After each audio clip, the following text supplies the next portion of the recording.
Greetings and salutations, and welcome to episode 190 of Ref the District. I'm Nathan. That's the Stoner. Trev is coming in hot. He will be here shortly, so you won't have to miss out. Of course, we stream live every Wednesday at 7:30 Eastern here on YouTube and Facebook. You can join the conversation live. When you're doing that, make sure you hit that like button, subscribe to the channel, and then share it with your friends so that way you can join the conversation. They can join the conversation, and Locked On Law doesn't have to talk to himself for about 5 minutes straight. Love Locked On Law. Lots of comments that we're going to actually dabble into a little bit later. Todd did come in and save him from looking like a crazy man. Coach Lombard in here as well. Brian, Jersey, everybody. We love you guys. Thanks for joining us here on Ref the District. Season is upon us, so it's pretty easy bag from here through the end of the season when we make the playoffs. Okay. It's going to be very simple structure in the cool down. We're going to be going over the next week's game. Okay. We have guests. The Ace is going to be joining us today for the New York Giants. In the game, we're going to be talking about, how we think things are going to go for that. So predictions at the end of our guest in the cool down. The game is where we're going to talk about things like that. We're going to try to hold off on Terry and Jonathan Allen talk until the game today. That's a giant problem, as you'll see if you're watching this on YouTube, the graphic. And then the warm-up is always going to be what just happened in our thoughts as things have cooled down. We've seen press conferences. They've had a chance to practice, and everything's coming out because Sunday night was a little aggravating for some people. In fact, Monday it came out Adam Peters might have been one of those people none too happy with how things had worked out for the Washington Commanders in their debut game for Adam Peters, Dan Quinn, Jaden Daniels. Of course, it didn't really go the way that we thought things would go, and we were one of those ones that Locked On Law talks about being super unhappy fandom, and I did answer that in an Ask Nathan. Love the questions. Keep those coming on there, but Locked On Law here earlier. I'm aggravated at all these so-called fans who are already negative about everything. In my short response to him, I told him, said, just wait. By the time we get to Wednesday, fans are going to be happy again. And lo and behold, there's a lot of positivity coming out of this Washington Commanders fan base. Trev, you are perpetually happy about this team. So tell me, how are you feeling now? Several days removed, having seen some of the content that's come out as far as no players were open and the schemes were working out on offense and the defense. Looks like there was some communication issues, but they're getting together. You had players coming in on their day off, and Dan Quinn talking about accountability in a way that I think is different from what we've heard before. So Trev, what do you got, man? It's Giants week. I'm over it a little bit for the most part. Still kind of disappointed just because, they all kind of Ashburn syndrome us during camp and OTAs in the offseason and free agency and all of that. But I like the way that Dan Quinn has responded. I like the way he's addressing his press conferences. And I like to hear that players are showing up on their days off to try and get better. You didn't really hear too much of that, at least publicly, in the past few years. So, and when Dan Quinn speaks, I believe him. I don't just sit there and say, oh, it's smoke, like we've heard from Ron Rivera or previous other coaching staff. So I'm pumped. I feel like this team is pretty, pissed off for the way they played, especially hearing all the reports and just with the way they played themselves. So it's Giants week on the week 2. Let's keep it moving. It's all they can get better from here. So I think that's a good point, Nathan, that Trev made there about Dan Quinn. I believe what he's telling me. I didn't believe that in the past. I believe it was a lot of just talking to appease the media to get them to hear what you wanted them to hear. I believe Dan Quinn, everything that he says. And that whole to tell the truth Monday is a big deal. Mm-hmm. Not only is he telling the truth to the players and holding them accountable, and as he said, not being a jerk about it, but still holding them accountable, but he's also doing that with the media. I'm going to tell you the truth. And sometimes you may not like the truth, and I may sometimes you might not be able to handle the truth, Stoner. That's right. And so I think that's a really good thing. And I believe what he's telling me so far. That doesn't necessarily lead to wins, right? But it's important in what you want from your head coach. Why don't you maybe break down the Tell You the Truth Monday thing. For those who might not be familiar with it, terminally online or maybe tuned in, they watch us for some of this information. So, Stoner, why don't you break down what that is for Dan Quinn and these Washington Commanders. Yeah, essentially, to tell the truth, Monday is when you're going to go in and you're going to watch that film on Monday, because that's what they do. They come in on Mondays. Tuesdays are your days off. You come in on Mondays and you watch the film. And the coaches are going to tell them the truth. They're going to tell the offense in general, to include the coaches. They're going to tell them what went wrong, and they're going to point it out on film. And they're going to do it all the way down to position groups, and then all the way down to individual players. Mm-hmm. They're not going to be jerks about it, but they are going to hold them accountable, show them what they did wrong, tell them what they need to improve upon, and then go out there during the week and practice it and fix it and get better each time. And that's what To Tell the Truth is. And it's also, like I said, when he has his press conferences on Mondays, and he does is he doing them virtual on Mondays? I think. I can't remember if he's doing them in person or not. But either way, he's also doing To Tell the Truth to the media. And he's going to tell you, look, we're going to go out and probably look for a kicker. And that's exactly what happened. He went out and that was actually Sunday after the game. When they was asked about it, he's like, it's going to be something we're going to look into. Exactly. And sure enough, Monday. And I think Tell the Truth. I think that's a great thing. I'm going to stick on the Tell the Truth and particularly the jerk comments, because Brian mentioned a good thing there as well. But on the kicker, real quick, what I love about that is similar to the situation with Ateen, the vice president of the content creator guy, right? Quick decision. Like they are not waiting around. They've made a decision. They're going. They're not going to linger. I think that if they're lingering on any kind of decision, it's because they have a lot more faith in that person. They weren't tied to Cade York. They weren't tied to a team. They were like, we need to fix this. We're fixing it now. So I love that from them.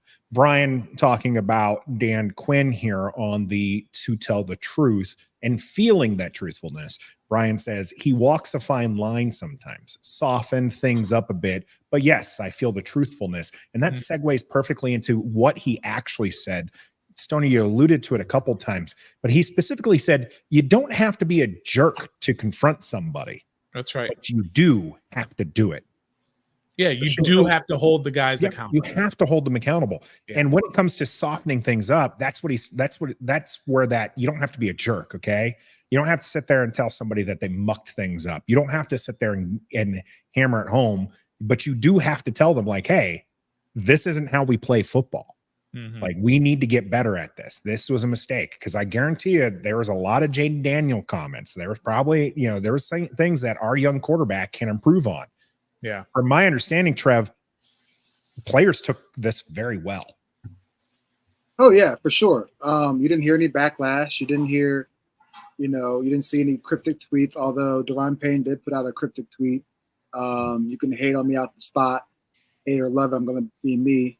Other than that, players aren't giving up. You heard all offseason they were ready to play for Dan Quinn. They inquired about Dan Quinn if they didn't know about him, and they grew to love him just by hearsay and what other people were saying. So, yeah, I think they're locked in. I just think, honestly, from week one, it was a lack of preseason action from our veterans. And it kind of showed that, and the reason why that carried over to the performance. But they're locked in. They're not ready to give up.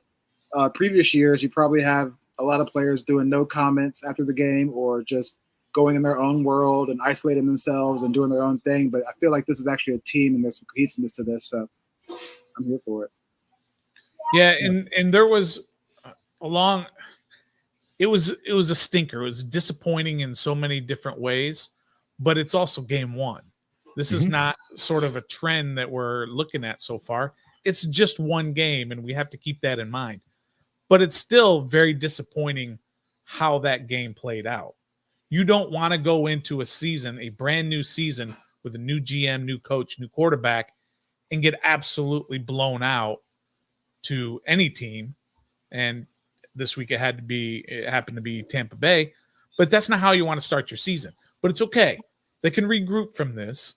And that's what this regime hopefully is all about, and that they're going to use this as a learning experience. Dan Quinn, this is his second time around as a head coach. he's not doing things the same way that he did them last time because he learned what he needed to do to get better this time around. And he's going to use that same philosophy, I think, to try and get better for game 2 and on. 100%. And Jersey Slim, one game, fellas. Gibbs started 0-5, Andy 0-4, Belichick 0-7. First 4-quarter game with 70% new roster. Let's relax. A little chemistry takes time. This is why teams need to play preseason for game timing. I think one of us on this channel talked about maybe having some more preseason snaps for our players. At least one of us, guys. Maybe you guys can remind me. Who was that? Who was that exactly? Well, I thought it was all of us. I thought we all wanted no, Stoner. Snaps. I'm pretty sure you're on tape saying, I've seen enough. I've seen enough. For Jaden. Yeah. No, we need to do more. Because remember, before that, I was all about I would play Jaden Daniels every snap of the preseason.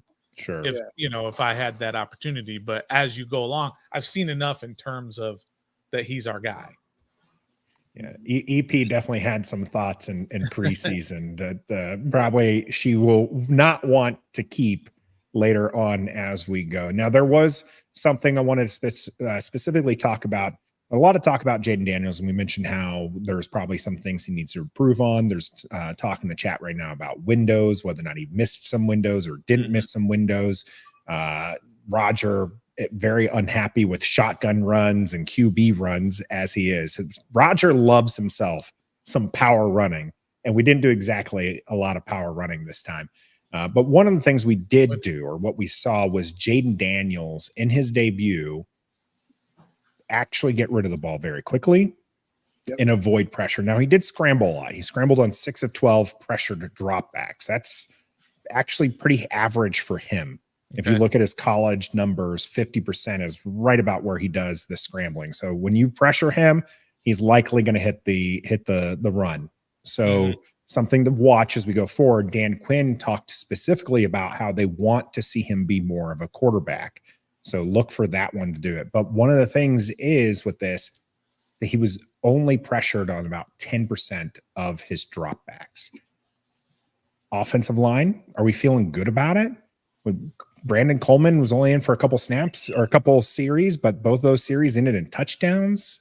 We feeling good about Brandon Coleman? Locked on Lost says Brandon Coleman's a dog.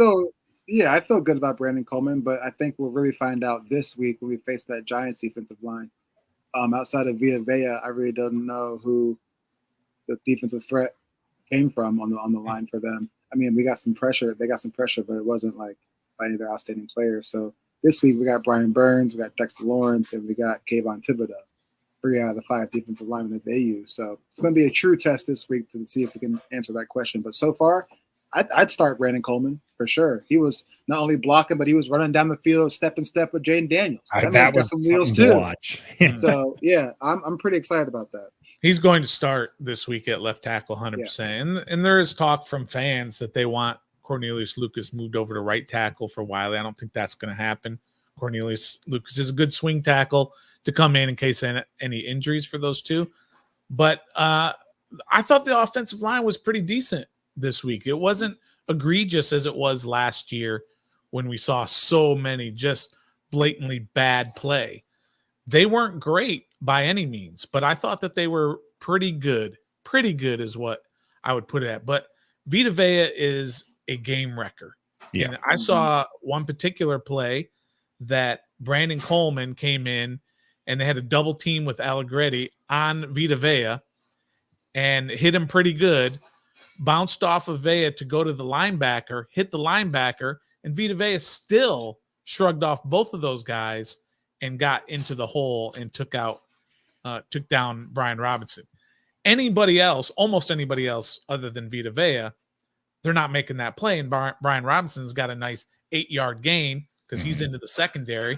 Winfield was the only guy back there at that point because the line had done a good job of blocking out the linebackers as well. I saw a lot that I liked about the offensive line play. Still needs a lot of work, of course, but it's almost night and day from last year. It is a much improved unit. Well, one of the things that we talked about here was the unit doesn't have to be top 5. It just has to be average. And Yeah. things that are going to help it become average aren't just the fresh new faces we're seeing, but it's on the line itself, but also Jaden Daniels and the scheme.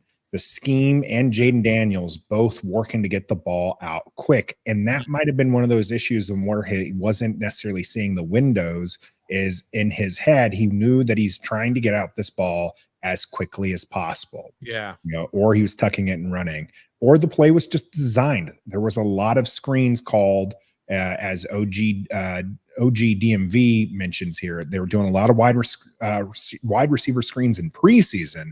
They did it a lot in week 1 as well. So look for the offense to continue to develop as Jaden Daniels continues to learn it and seeing some things unlocked.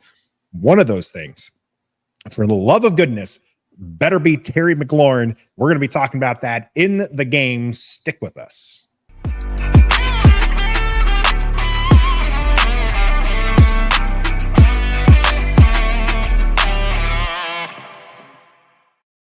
Welcome to episode 190's The Game. We're going to start off with a giant problem.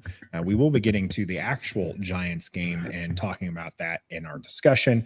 But I wanted to talk about a couple of things that have been growing in this fandom. And Locked On Law earlier on was having a good conversation with himself on one of those topics, which was the segue for this. And that was Terry McLaurin. First, I'm going to let you know, don't sleep on Terry McLaurin. He is fantastic, and you don't have to sleep either. If you head over to don'tsleepenergy.com, use the code DISTRICT, get yourself 10% off. You yourself can support a local DMV business by buying their energy drinks, their sugar-free energy drinks, their energy shots, or any of their fantastic gear. Support local businesses and support us by using the code DISTRICT. Let them know that we sent you there at don'tsleepenergy.com. It makes you great. Terry McLaurin saw 4 targets, 2 catches, 17 yards. Yeah. Eric Bieniemy is no longer in DC, and yet our number 1 wide receiver wasn't looking like a number 1 wide receiver in terms of scheme. Now, Trev, not giving it to you because I'm not going to stand for your slander starting off right off the bat. I'm going to give it to Stoner, who is usually the most level-headed of the 3 of us, to tell me what is going on with Terry McLaurin and when do they plan on using him? Yeah, that's a darn good question. I don't understand the inability of offensive coordinators to target a guy like Terry McLaurin as much as other teams target their number 1 guys. I don't know if it's people can talk all they want about separation numbers and all this other stuff. Terry's open, right? I think Locked On Law said, I'm just waiting for somebody to tell me they watched the all 22 and Terry was open all the time and I'm going to laugh at them or whatever. Sorry, but it's true. That's what happens. That's why receivers are divas. They're almost all receivers are divas because they think they're open on every play and they should be getting the ball, but the quarterback has a gazillion decisions to make and they only get targeted 4 times like Terry McLaurin. Terry McLaurin is a number 1 receiver. He's not a top 10 receiver, but he is the type of guy that you can target 12 times a game and he's going to get you 9 or 10 catches for close to 100 yards if you would just focus on doing that. But this team, at least in week 1, has decided that it's not going to do that. And that's just week 1, though. We're going to see what happens going forward. But you saw what happened from the first half to the second half. He had no targets, or maybe he had 1 target in the first half. And what do? First play of the second half, they go to Terry. And the throw wasn't there. Was Terry open?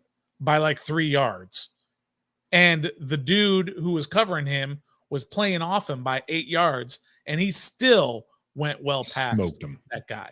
And he was open.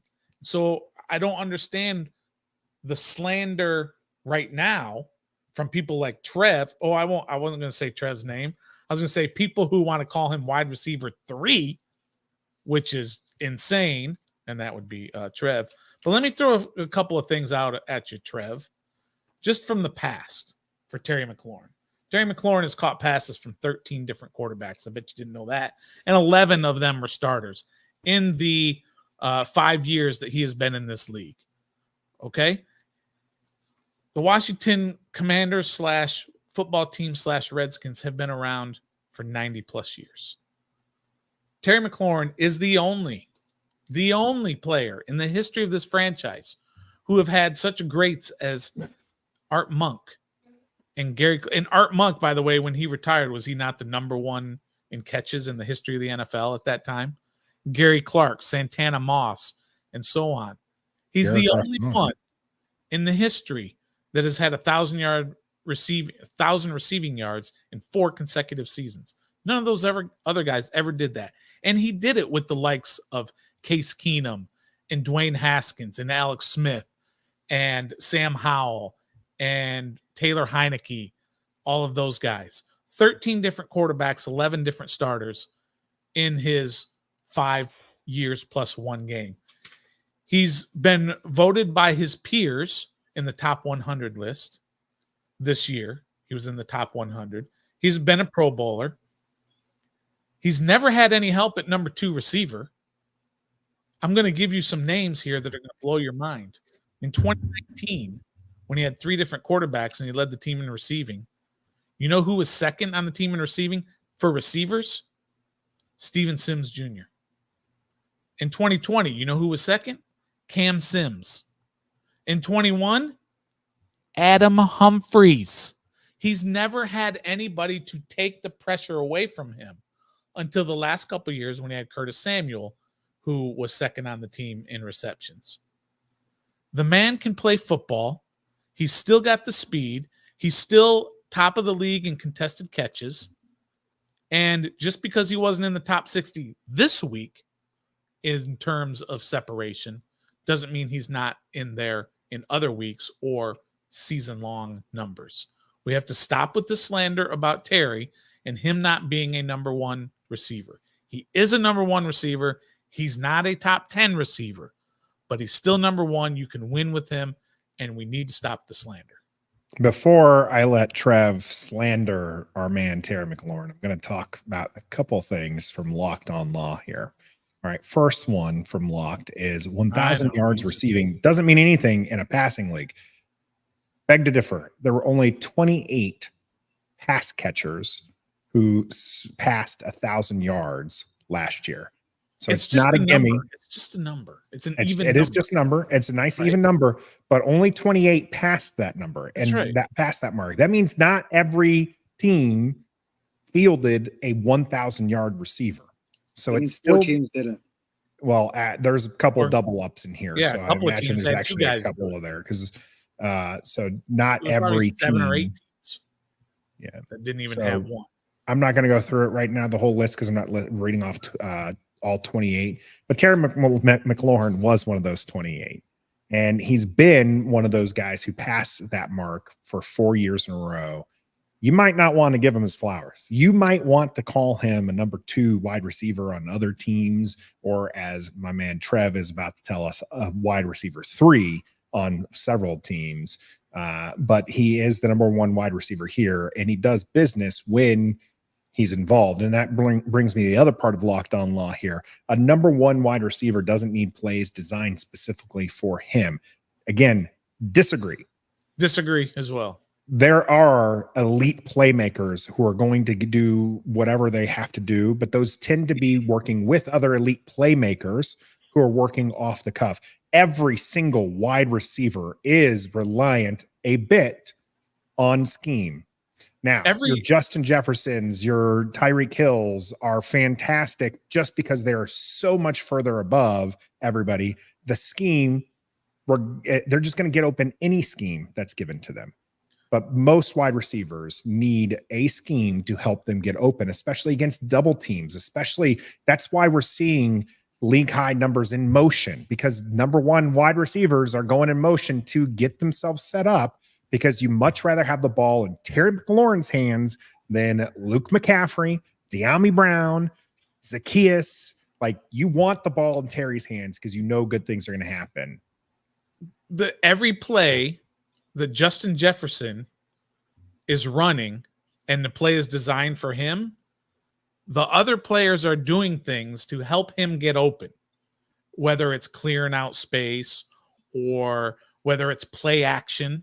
That's designed to help him get open so you can bring the linebackers up and create space there. Of course, they're schemed to get open. They're very good at it. They're ultra talented at it, but they need plays designed for them to get open. Trev, do you have anything to answer to that? Or should you just say, you know what? I was wrong. These two yahoos were absolutely correct. Let's move on to Jonathan Allen because I'm coming at you with that too. That's fine. I'm still going to stick with my wide receiver 3 on a better team. He's a number 1 receiver for this team, but maybe a few other teams in the league, but majority, no, he's not. We force-fed him the ball in the fourth quarter of a season where we won 4 games just so he could get 1,000 yards. It's not like he got it on his own or he was schemed to do that. We literally kept throwing him the ball so he could get that. Yeah. He said we could win with Terry McLaurin. He got 1,000 yards last year, and we won 4 games. The only time we win with Terry McLaurin is we were 7-9 in the COVID year division championship. Yeah, you can win with Terry McLaurin, but we haven't been doing that. We've been losing with Terry McLaurin. We give him 50-50 balls. We might look his way a few times here and there and go somebody else because maybe he's not open or we just don't. The quarterback doesn't trust it. Yeah, I understand we've played with 1,000 bajillion quarterbacks, but somebody's got to recognize to get the ball to Terry, right? Out of those bajillion quarterbacks, somebody's got to recognize his gameplay skills of whether to get the ball to him, no matter what the coach says. Doesn't happen. So there's something that we are missing with our naked eye. There's a reason why Terry McLaurin is not being used or treated as a wide receiver number 1 that he is on this team. He could go to Philly. He could go to Detroit. He could go to Denver. He could go to LA. He could go to the Chiefs and be wide receiver 3, no problem. He's only number 1 on this team because, like you said, our wide receiver room has been Cam Sims, Adam Humphries, who else? Dax Milne, De'Ami Brown, Zacchaeus. Like, the wide receiver room is terrible. Also, we drafted him in the 3rd round as a special teamer, punt returner. He wasn't a natural-born wide receiver. In fact, at Ohio State, I think he was wide receiver 3 at Ohio State. So I get the 4 years straight 1,000 yards. That's cool, but it's not like it was intent. Like, he's just been flat out beating everybody. Like, yeah, you might have Darius Slay, so he's an underrated route runner. He's a great route runner, but why aren't we forcing the ball? Why aren't we feeding the ball more?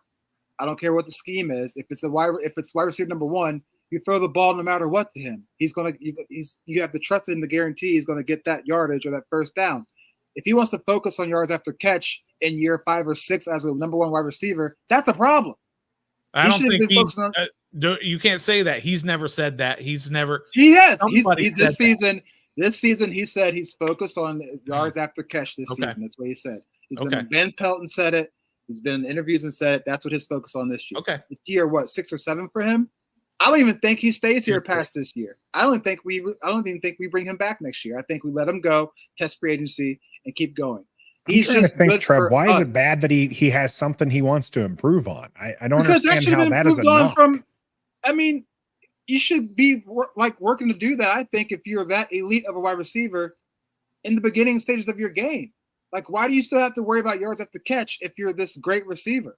Well, partially because you had somebody throwing up hospital balls and he's having to come back and he's having to do things and he's had poor QB play. Maybe this is the year where he has somebody who throws him in stride. He actually got overthrown every year, and it doesn't happen. He said right the same thing because about Sam Howell. He said the same thing about Sam Howell, Alex Smith. Okay, he said about every single quarterback he's had because in practice they give him the balls. Yeah, he gets more targets in practice than he does in the game. Why is that? It's because he's going up against our sorry defense every year in camp. That's why he's getting all the targets. He goes up against these elite cornerbacks or double teams. Nothing happens. We're giving up 50. We're throwing 50-50 balls because why not? No one else to throw it to because we don't have a good wide receiver room. So that's just my opinion.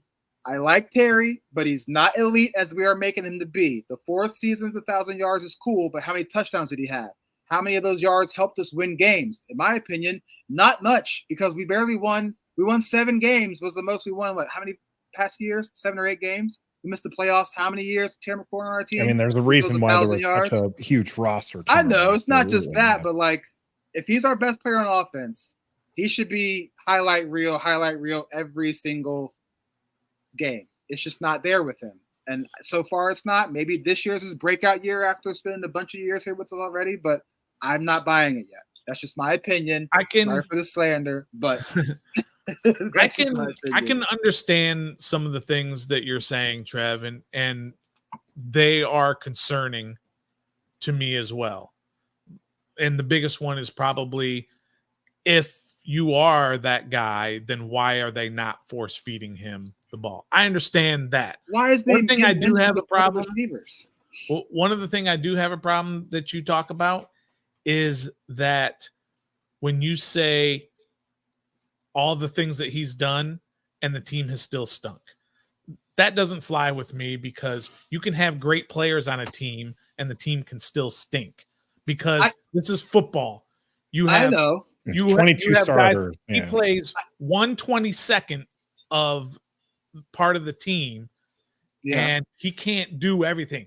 He can't stop the other team from scoring 37 points a game. You're right, but maybe he could try and score points him. for us rather than just get these games with 4 catches, 30 yards, and 1 touchdown. Or how many touchdowns has he had total in all those 4 years, 1,000 yards? That's my question. Not many. I would probably not many. He's not a touchdown fiend. He's not Austin Eckler, as you guys kept pointing out. Yeah, touchdown. But even when you're mentioning, but look at the quarterbacks. It's not like it's not like they're throwing it to somebody else. Bro, Garrett Wilson has had bad quarterback play since before Aaron Rodgers got there, and he's a top 10 wide receiver, top 15. Say that again. Start from the beginning. Garrett Wilson has had horrible quarterback play until Aaron Rodgers. Justin Jefferson had Kirk Cousins here and there, turnover machine. Case Keenum a little bit there too. Come on, Kirk Cousins. You're gonna slander. You're gonna use Kirk Cousins against the guy who goes to bat for Kirk Cousins every chance he gets. 35 touchdowns. Did you see what he did week 1 with all those weapons? In Minnesota. 10 points. In Minnesota. 10 points. Atlanta Falcons. 10 points. They have better weapons than us on offense. 10 points. There are certain guys who can raise the level of the quarterback play, right? But if you go through 13 quarterbacks in 5 years, and oh, by the way, in all 6 years that you've played, you had a different starter to start the season, 13 different quarterbacks, that's telling in terms of how can he become that guy who is getting 90 to 100 catches every year and 1,300 yards when every year it's a different guy. It's a different guy every time, but he still produces at a high level. He's not in the Justin Jefferson, Cooper Kupp, Jamar Chase range. He's not there, but that doesn't mean you can't win with him if you get the right combo. And he needs to be on this team. And to say you're going to trade him is insane. And it's not just because I like Terry McLaurin, but Terry McLaurin is a pivotal part of what this entire organization is trying to do. And that also pivots over to John Allen. He is a pivotal part of what this organization is trying to be, the culture they're trying to build, the professionalism, the accountability, all of that stuff. That's what these guys are. That's why they've been captains. Terry McLaurin was a captain in his rookie year and has been a captain ever since. John Allen has been a captain every year.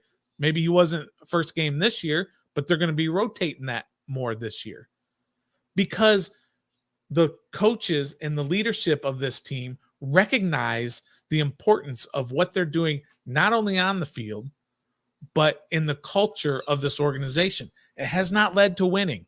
I get that, but it takes more than 1 or 2 guys.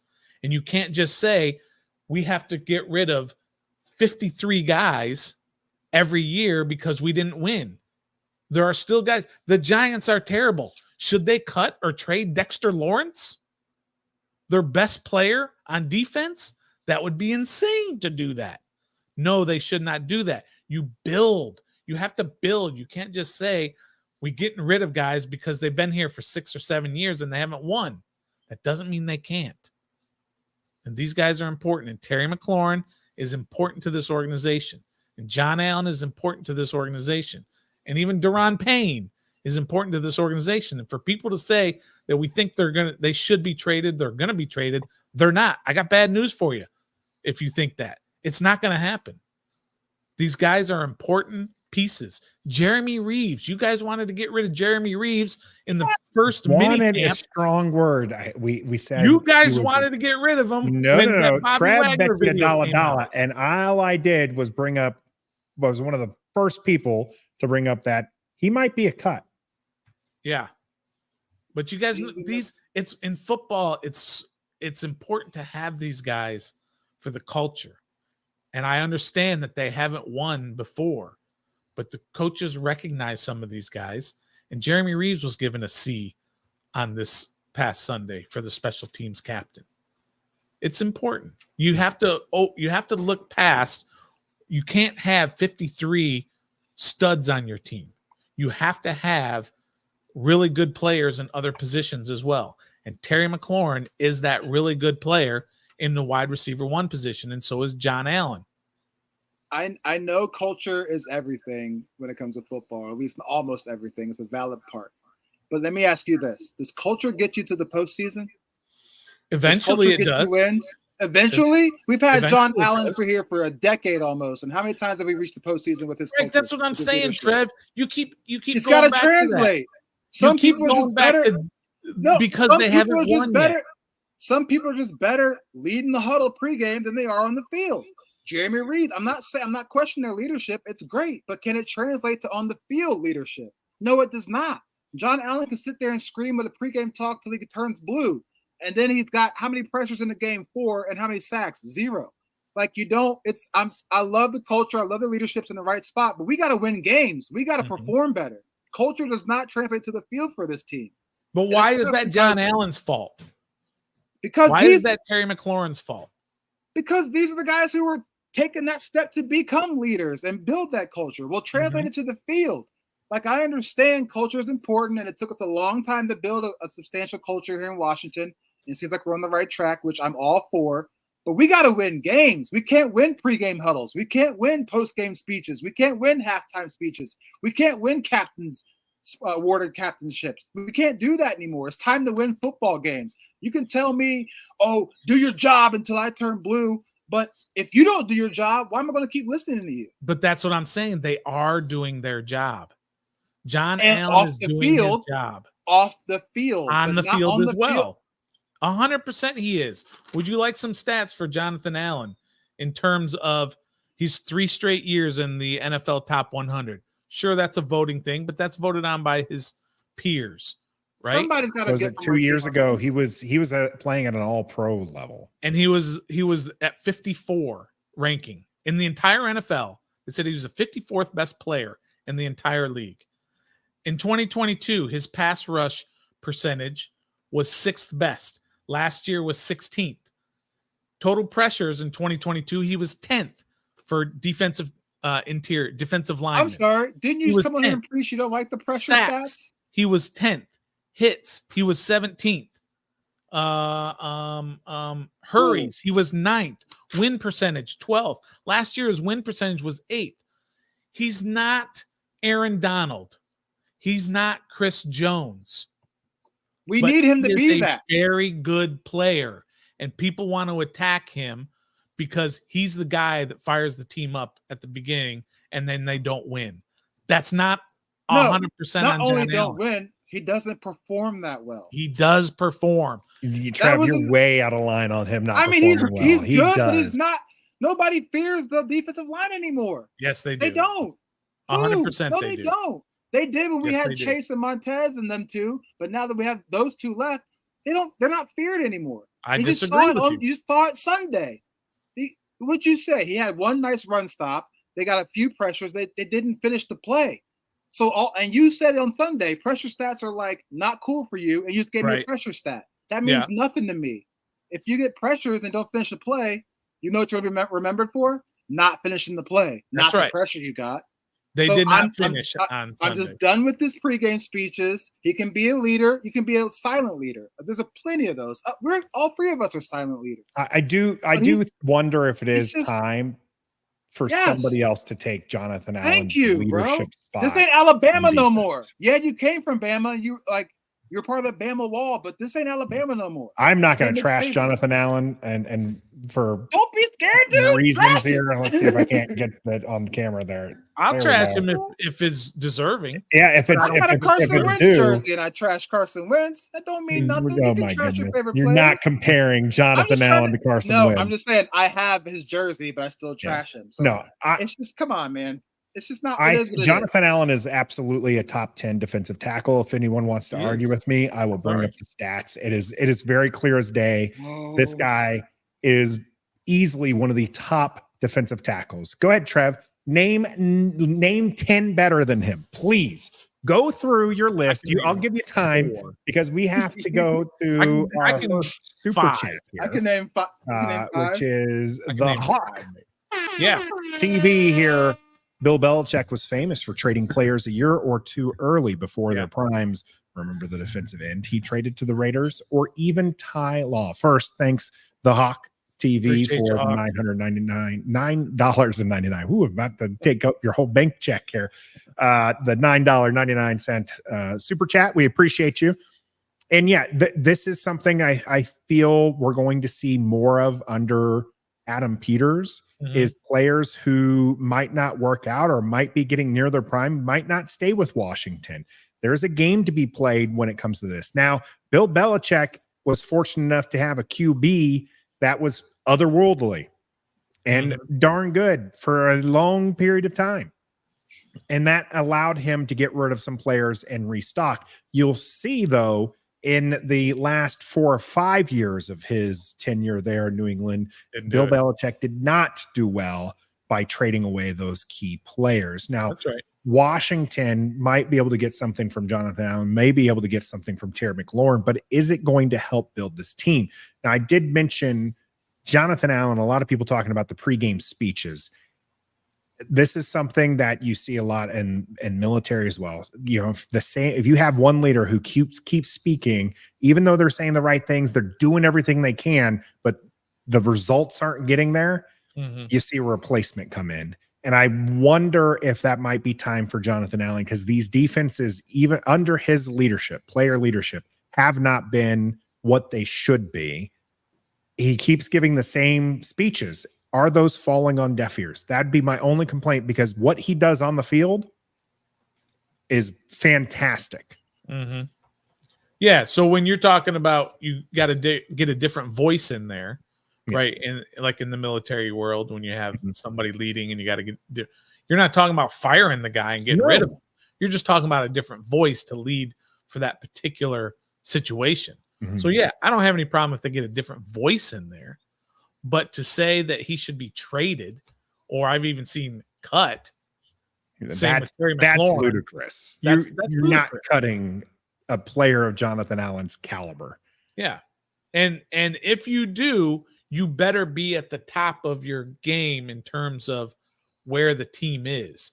You don't cut a guy who's trying to help you establish that culture and all that just to get a 4th round pick in a couple of years. That just doesn't make sense.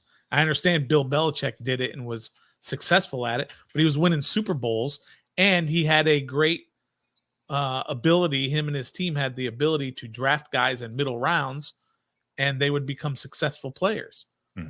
This team has not established that yet.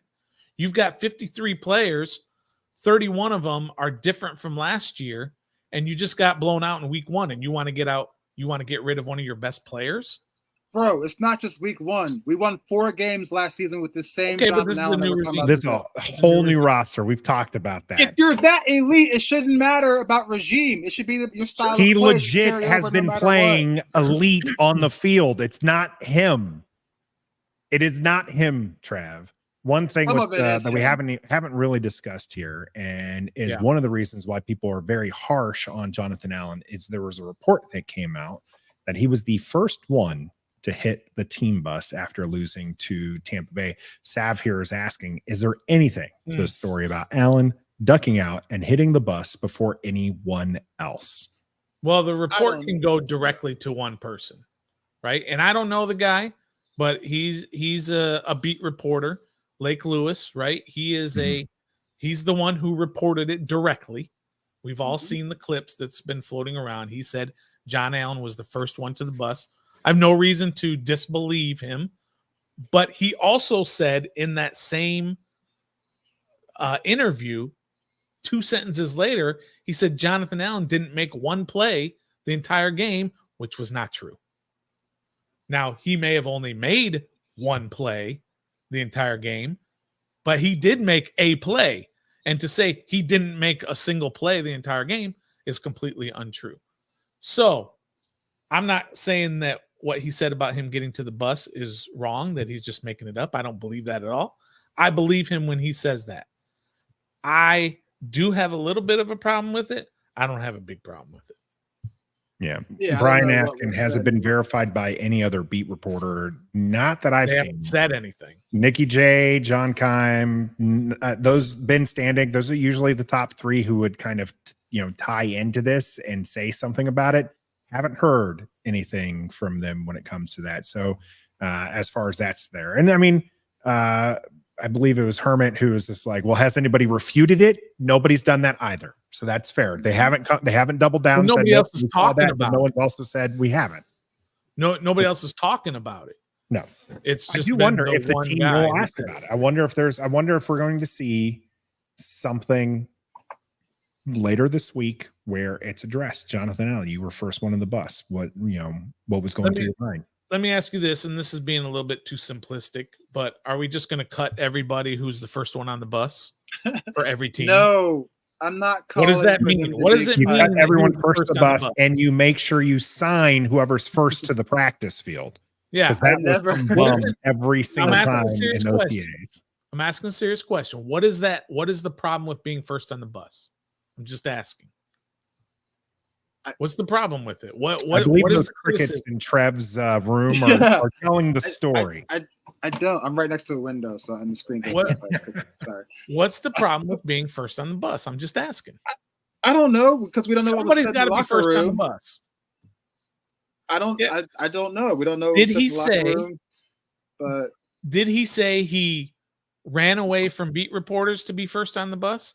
Did they say he was first on the bus 30 minutes before anybody else? He just said he was first on the bus, and I don't know what that means in terms of the criticism. I think it's implied that he didn't stick around with the team, that it was kind of putting his tail between his legs. Is the implication of what was said. I mean, maybe. Okay. Yeah, but so Code Talker saying exactly that. The reporter Lake Lewis was implying that a leader didn't stick around to field questions from the media. So did John Allen not answer questions after the game? No. I don't know. I'm asking what you're saying, Trev. He did not answer questions. If he didn't, it wasn't made public for us. But I didn't see anything from Jonathan Allen after. No. Okay. I mean, he did his regular Monday morning radio hit on. Okay. So, okay, I understand. I don't know. I'm not in the. Right? Isn't that with the Junks? Yeah, he does. You're P1. You listen to everything. So if he did that, did the Junks ask him? They did not talk about that. No, not at all. Interesting. Normally, that's something. Normally, the Junks, if they have a thread, they're going to pull. I'm wondering why they didn't. Yep. I'm not in the cut Jonathan Allen crowd because he's first in the bus, but I'm just tired of him rah-rahing and not producing as he should be following the rah-rah. I'm just tired of it. It's just not. Okay. It's just not translating right now. I mean, I know it's week 1, but you've been here for how many years? I don't care about regime, coaching staff. Your job is to stop the run and rush the passer from the inside. Doesn't pretty much change if you're a D tackle. And cool, you got voted 54 by your peers or whatever. Cool, you made the Pro Bowl. We still didn't reach the postseason. We still didn't go to the playoffs. We still didn't win more than 10 games. So all those individual stats are cool, but it's a team game here, and we've got to win. I will be keeping an eye on. 15th, right? Was he the 15th pick? Somewhere around there, yeah. He's playing like he's a second round or third round pick right now, and he has been for the past couple of years. You've got to be kidding me, Trev. Yeah, I'm sorry. Did you ever name 10 better defensive tackles? No, but I can if you want right now.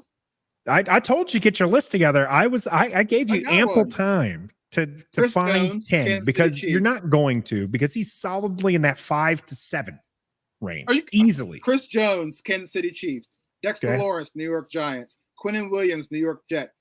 Derek Brown, he just lost for the season, but Carolina Panthers. Cameron Hayward, Pittsburgh Steelers. DeForest Buckner, Indianapolis Colts. Javon Hargrave, Niners. Jalen Carter, Eagles. Jeffrey Simmons, Titans. Christian Wilkins, Raiders. Justin Matabuki, Ravens. Christian Barmore, Patriots. DJ Reader, Lions. Oh, number 14, Jonathan Allen. That's somebody's list. We asked for somebody's list. PFF. Trev's just reading off somewhere. That's PFF's list. For what? PFF. For the top 10 D tackles ahead of this season, and he was 14th. After one game. No, he said ahead of the season. Ahead of the season. Okay. Yeah. He was ranked 14th. Trev getting behind PFF. That's interesting. I'm just telling you right now. PFF, for those who might be new to the channel, because we do have 123 people on right now. I just want you to know, make sure you hit that like button, subscribe to the channel, and share this video. Get more people joining in the conversation here. Ray saying, glad Trev's not a GM. Absolutely.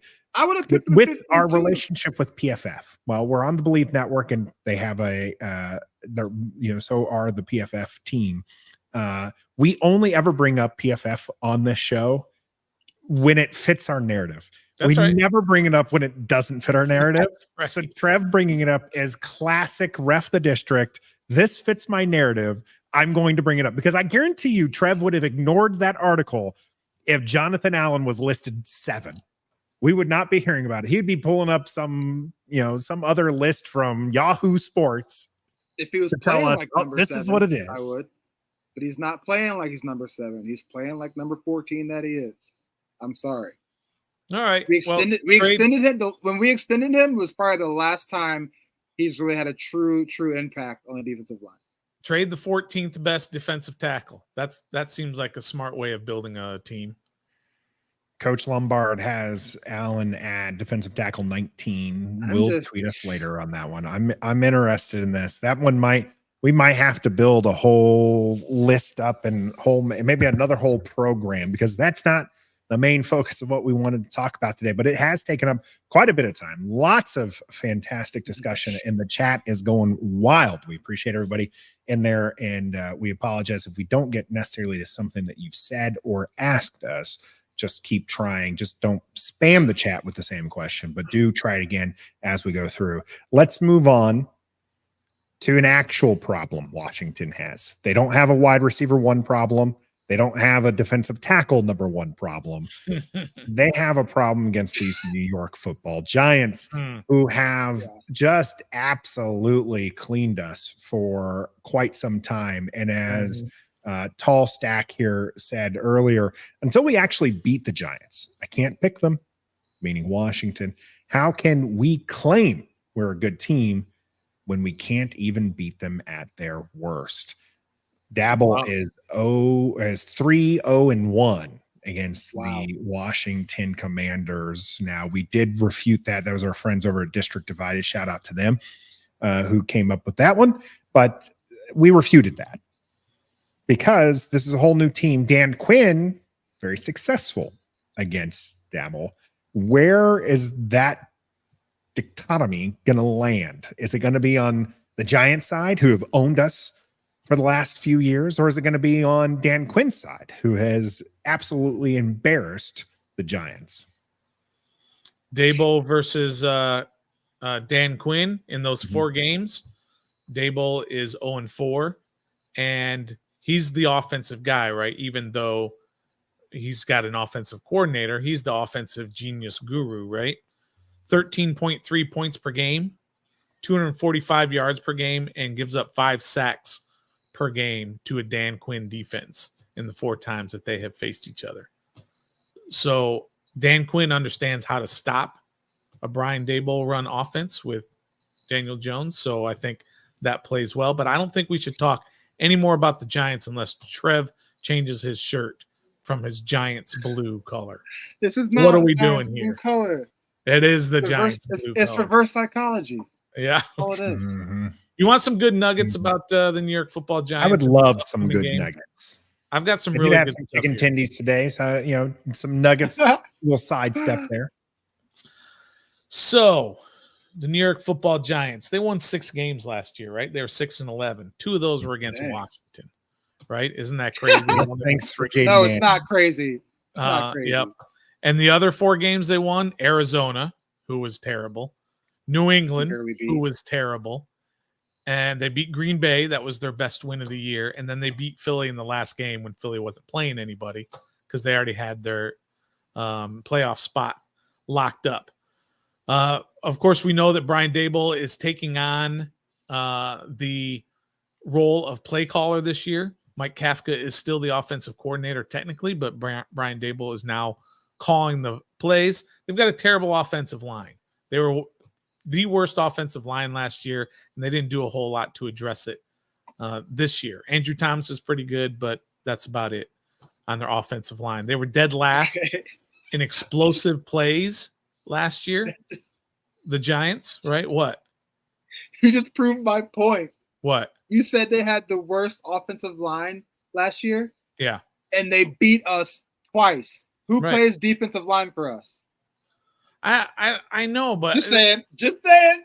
I don't understand that. I don't understand that argument. I'll never understand that argument. If Are they you are the saying worst that- offensive line, Right, but are you saying that because Sam Cosmi is a good offensive lineman, right? But they've still been losing, that Sam Cosmi should be traded or let go? That takes more than No, one player but to win we had football a- games, Trev. I know. And we had a terrible offensive line last year too. And they had a better defensive line. Right, If they had the worst offensive line in the league, we had Jonathan Allen Right. and Deron Payne. right. And I think they sacked. And we lost both times. Somebody can look it up for me, but I think they sacked Tommy at DeVito. least Oh yeah, DeVito and we like still 9 lost. times or something, right? Okay, And still I'll lost, give you yeah. that. And but still we still lost, lost. right? But that wasn't the defensive line's fault for I know. sacking the but dude 9 times. I'm just saying. They lost. They were dead last in explosive plays offensively last year. They lost, of course, Saquon Barkley, and they lost their best defensive back in Xavier McKinney, and replaced them with, who did they replace him with? Adoree Jackson, who was just out there on the street from the Giants. Yeah. The Giants didn't re-sign him, let him go. He just sat out there, and they got desperate and decided to sign Adoree Jackson here about 2 weeks ago. They did sign Brian Burns, of course, or not sign him. They traded for him, and they drafted Malik Neighbors. Those are the 2 big additions in the offseason. But, of course, they still have Dexter Lawrence, Thibodeau, and Okereke in the linebacker spot. A couple more interesting nuggets that I want to get to, which was interesting about Thibodeau. Thibodeau has played 4 games against Washington. He has 5 sacks and 8 tackles for losses in those 4 games. Insane, right? He's played 7 games against the rest of the division, Dallas and Philly. And total in those 7 games, he has as many sacks and tackles for losses as all 3 of us do. 0. It's crazy how he steps up his game against Washington. Thibodeau is a game wrecker against Washington. It's just insane, but I'm wondering if he is really that good if he can't do it against Dallas and Philly. And then on the other side of the ball, we talk about Daniel Jones, who has been not a good quarterback, right? But against Washington, he's 5-1-1. Do you remember the tie against Washington was when they went to overtime, and remember the kicker, I think it was Gano, lined up for like a 63-yarder or something, left it just short. So thank goodness they got the tie. And do you remember the loss, the one game that Washington has beaten the Giants? Do you guys remember how that went down? I remember it wasn't when we were freezing up in that suite. It Yeah, I definitely remember was. that. That was Sunday Night Football. We Yeah. needed that game to go to the postseason, and we Yeah. laid an egg. It was the game. I think it was a Thursday night game. It was the game that Washington was behind like 29-28, and Dustin Hopkins comes in to kick the field goal, and he misses. But then there was some sort of phantom offsides call on the Giants. Yeah, I remember. And he got a second chance. Giants fans were very upset about that. Giants fans were not happy. That's the one game Daniel Jones has lost to Washington. However, even though he is 5-1-1 in the 7 games that he's faced Washington, he has 10 touchdowns and 3 picks. 5 of those touchdowns came in one game. So in the other 6 games, he's only thrown for 5 touchdown passes, which is it's just crazy. But still, he seems to do well against Washington. They certainly seem to win. A couple more here. Daniel Jones has not had a 3 touchdown passing game since 2019. He has not had a 3 touchdown passing game.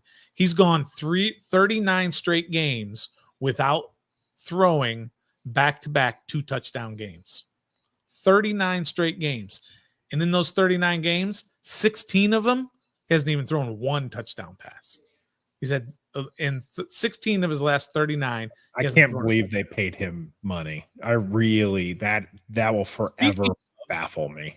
Speaking of, since he signed that contract, he has thrown more touchdown passes to the other team than he has to his own team since he signed that contract. We cannot lose this. It's only been cannot 7 lose games since he signed that contract, but he's thrown 3 pick sixes and 2 touchdowns to his own team. This Washington team cannot lose this game. There is nothing to be afraid of other than stopping that defensive line and keep Daniel Jones from running all over the place. Insane. One of the things that you brought up a lot of the Daniel Jones things, and I talked about this last year as well, because everybody seems to think Daniel Jones just is lights out or Michael Vick-esque on Washington. And that just simply hasn't been the case. He has had one very good running day against us and another good running day against us. But the way that he's typically been beating us with the legs, even though we remember those 2 games specifically, is it's just being elusive enough to get first downs or to get out of the pocket and not get sacked. And so Daniel Jones is not some savior for the Giants, and he is very beatable. Washington has just not been very good. And I don't know. It is hard to pick them, as we started off with that one from earlier. It's hard to pick Washington when Washington just isn't good and hasn't been able to beat a very bad team. Right. And that is, one of the things that we want to see what we can do. Now, this is a very different team, and several people are asking and talking about the different things. You talk about Thibodeau, Stoner, Trev, different line, different scheme, Brandon Coleman against Thibodeau. How do you feel that matchup works, and for whose favor does it work into? Giants. I do believe you take Giants. Thibodeau over Coleman. I like Coleman a lot, but I'd take Thibodeau over Coleman. He's a rookie.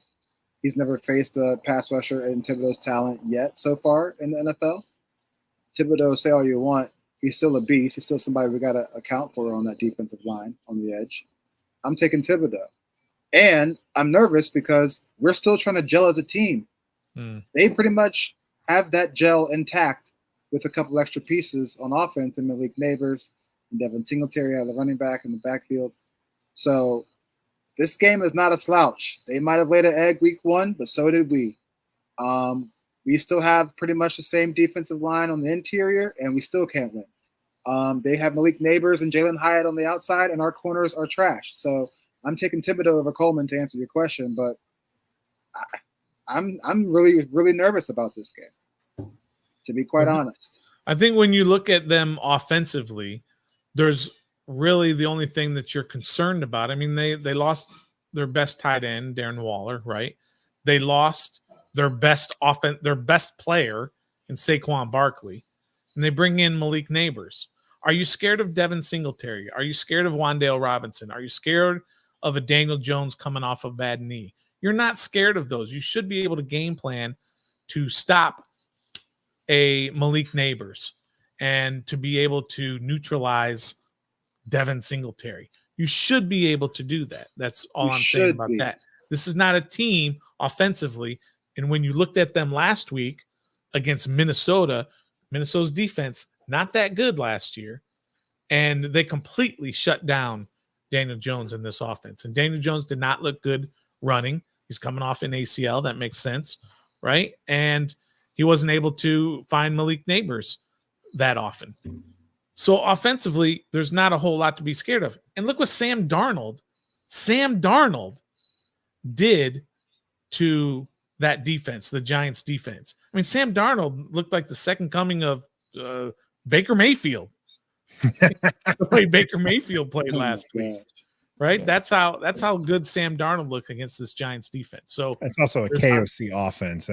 There's hope on offense and there's hope on defense. But they're saying the same thing, right? Sure. Giants fans are saying the same thing. It's Washington. We should be able okay. to beat them. Yeah, we should. But New York Giants fans like Trev, so mad at the Commanders. He's wearing giant colors today. Yep, reverse psychology. I mean, I thought we could contain Baker a little bit than what we did in Week 1, but we made him look like the Heisman Trophy winner he was in Oklahoma. Baker's better than people thought. So if we give Daniel Jones any kind of room to do that, what Baker Mayfield did, we're toast. Mm-hmm. I mean, he beat us with his legs already. That's what he does. If he doesn't throw it through the air, beats us with his legs. So if we I don't think he can do that though. This week, he can't do it this week. He's not fully recovered. If you watch the tape, Trev, he was not moving around very well. He was not the Daniel Jones that you're used to in the past. Sorry, he's not. Maybe we are the defensive line of the past of what we are the same, regardless of Dan Quinn's coaching now. Joe is the D. Yeah. It doesn't matter. Kayvon Thibodeau, you guys put in the chat. He doesn't consider Washington a rival. Why? Because rivals, they go back and forth and wins. We don't do that with the Giants, no matter who we have. Fair. We have 4 studs in Chase Young, Sweat, whatever you want to say. We have 4 studs on that defensive line. Torched us 2 times. So I don't know what makes us think that with Payne and Allen, Khalil Farrell, and Dorrance Armstrong is going to change the narrative. I really don't. I don't buy into that. I'm sorry. I want us to win, but I just don't buy into that.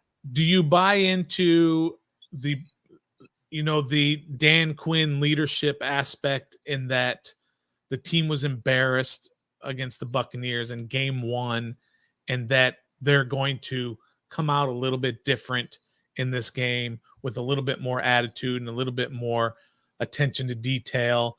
Because there was a lot of silly mistakes that went on with this team. Mm-hmm. They've had another week of practice. They've had more chances to gel. Do you think any of that is in play for this game? I do. But at the end of the day, coaches don't play the game. The players do. Yeah. So it's like the John Allen thing. You can give as many pep talks as you want, but if you don't perform, the pep talk is out the window. So I love that he's saying that, and I'm expecting that, but I really have a hard time believing that's going to happen. I mean, for us to be completely opposite than we were Week 1 is kind of a long shot, especially when we're still trying to gel as a brand new defense. We might play a little bit better than Week 1, but I don't see us flipping the script 360 and or 180. Week. Hopefully, or 180. Yeah, sorry, 180. You're back to the same thing. Yeah, when we don't practice in pads until Thursday, I just don't. And I don't trust our corners. If we give Daniel Jones any time, I'm scared of Wan'Dale Robinson. I'm scared of Malik Neighbors. I'm scared of Darius Slayton. They might be no names to the NFL, but they're names for the Washington defense. Well, the corners, wide receiver look there. Obviously, Neighbors is pretty exciting here. Code Talker bringing up Forbes' injury. I believe it's not the wrist. It originally came out as the wrist, but it's his thumb that Manuel Forbes injured. He will be wearing a splint to protect it. Does Manuel Forbes limited game action? Is that an improvement for Washington, Stoner? Is this an addition by subtraction? I don't know. I've always said it that the coaches, they're in there all through training camp and preseason and all that, and they've decided Emmanuel Forbes should be the guy ahead of who's ever behind him. Now, if you're going to bench Emmanuel Forbes, what does that say about the guy who's coming up behind him to play in his spot? That's not necessarily a great thing either. So I don't necessarily think that. I might have thought that in the past with a different regime, but I'm not ready to put that on this coaching staff and say they don't know how to evaluate talent. And if they say Emmanuel Forbes is starting and Michael Davis sees as many snaps on defense as you and I, which again is 0, then that means Emmanuel Forbes is the better player at this point with whatever they're trying to do. And that could Dan be a Quinn little bit scary. said in his presser that they're still developing him. Yeah, I mean, he's only You're still developing but he was what pick was he in the draft? I know it wasn't with this regime, but just going by that, right. You're still developing a starting cornerback. Sure, that's not good. I still don't understand that I don't understand that angle from you when you're trying to talk about people improving. Emmanuel Forbes Michael Davis sucked his first year, so yeah, they're developing him. So don't make him a starting cornerback if you're still developing him. Well, you got Michael Davis in the offseason. Might have a point. He might just be better than the ones that were out there. Michael Davis didn't play. You got to play Michael Davis. Start Michael Davis instead. I mean, I feel like he was getting started. I'm sure they did that all preseason, and they didn't like what they saw. I don't think he played preseason. Well, you know what I mean. Training camp. Emmanuel Forbes didn't play. All those practices. I don't know, Bosky brought up one thing, by the way. I want to bring this up before we get the ace on to talk about the Giants side of things here. Is Wiley is actually going to go up against Burns, and that scares me more. We talked about the Thibodeau-Coleman matchup and where we thought that would be, but we might have to deal with Burns and Wiley. And while Wiley may be not quite as bad as some people make out to be, he's not played very good either. So that will be a matchup, and Jaden Daniels scrambles might be something we're going to see, but we will not take this kind of slander from Coach Jaden Daniels as well. That's simply not the case. Not the case at all. But we're going to find out what exactly the Giants think of Jaden Daniels in this matchup here in the cool down. Why don't you stick with us?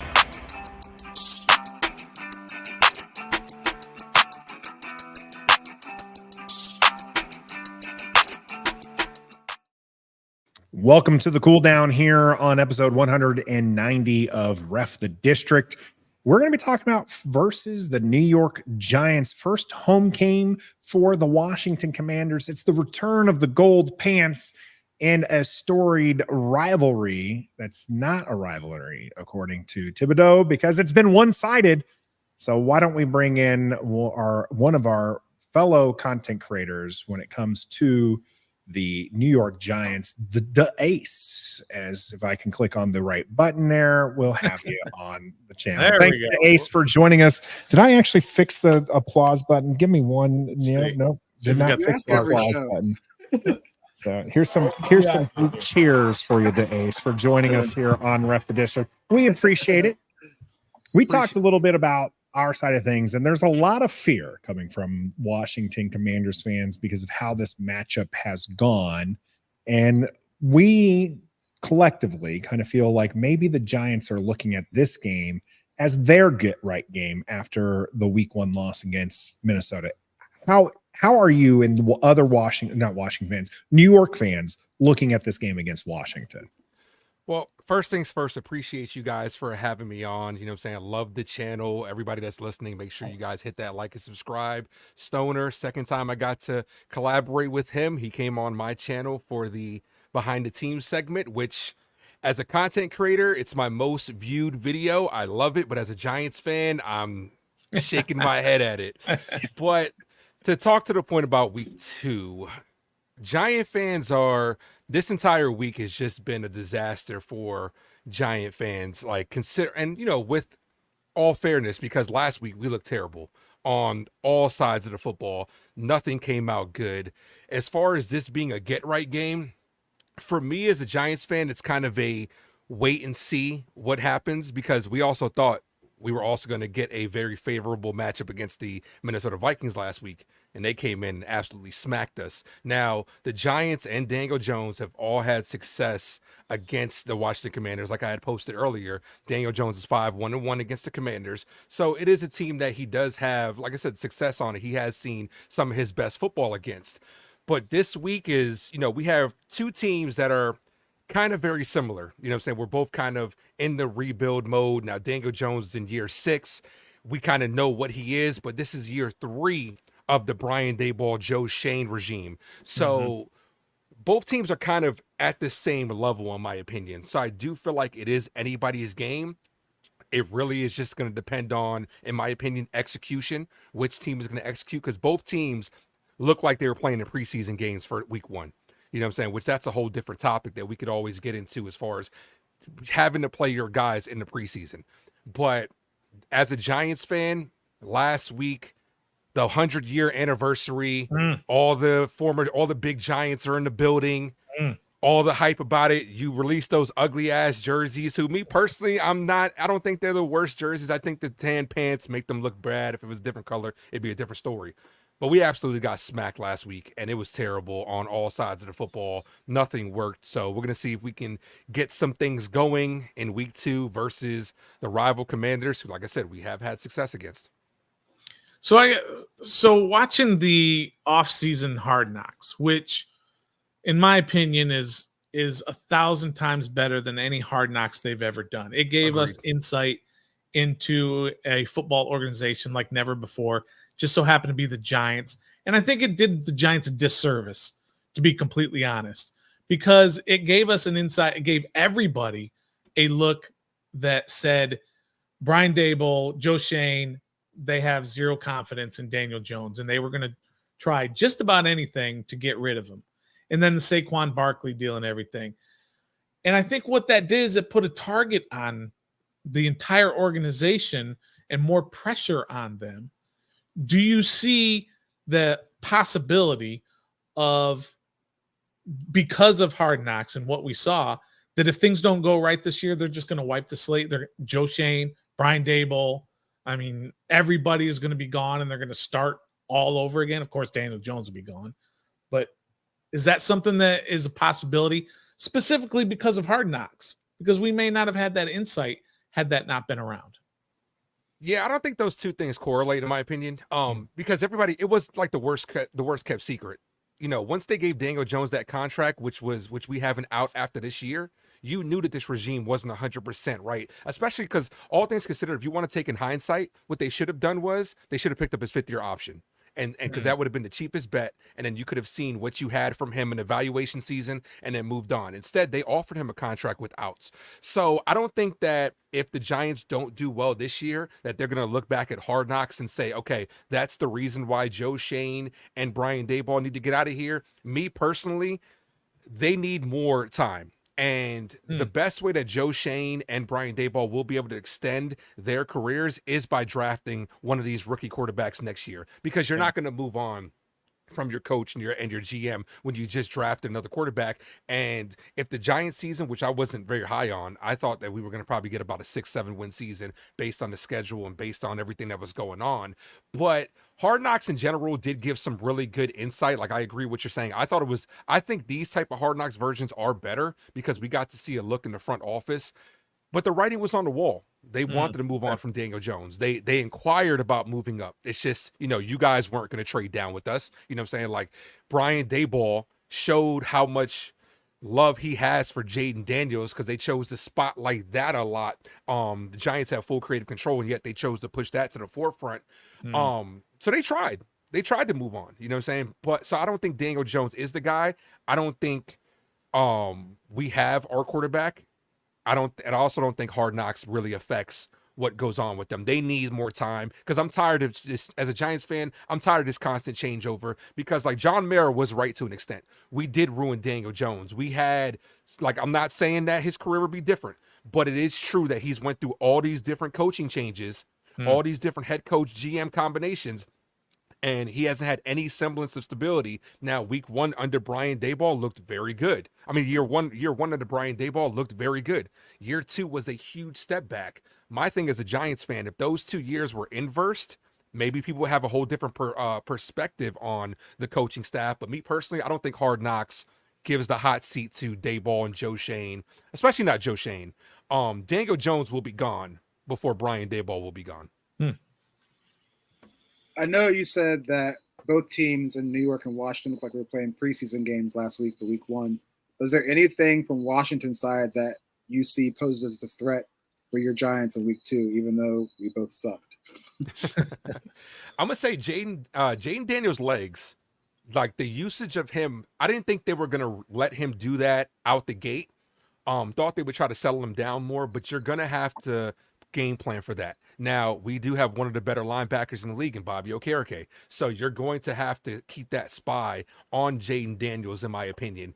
But I do feel like the biggest take from the team that will win this game will probably be in the trenches. Whoever wins in the front on offensive line, defensive line will probably win this game because our secondary stinks. You know what I'm saying? You guys got torched by Baker Mayfield, but Baker Mayfield isn't playing this game. You know what I'm saying? It's Daniel Jones playing this game. And Daniel Jones is what he showed last week is he's a one-read quarterback. So if you guys are able to kind of take away his first read, you guys might have some success. As a Giants fan, I hope not. You know what I'm saying? Because the offensive line is revamped this year. But he had time. No, he had time to throw. Offensive line's revamped, but it seems like he's seeing ghosts out there. He ran into about 3 sacks last week. So I think like for you guys, if you guys can get pressure with your front four and not even get pressure, but just rattle Daniel Jones and force him to throw some picks and you guys might have some success. So defensively, I'm going to say your front four versus our newly vamped offensive line. And then on offense, for you guys offensive, us defensively, we're going to have to watch out for Jaden Daniels' ability because we have a system, the complete 180 of last year where we're not blitz heavy. But when you're rushing with 4 guys and they don't stay home, Daniels can get out of the pocket and really hurt you that way. So that's something that I'm more or less looking out for. Maybe a couple spies, maybe some more zone, stuff like that to, maybe mix things up for us.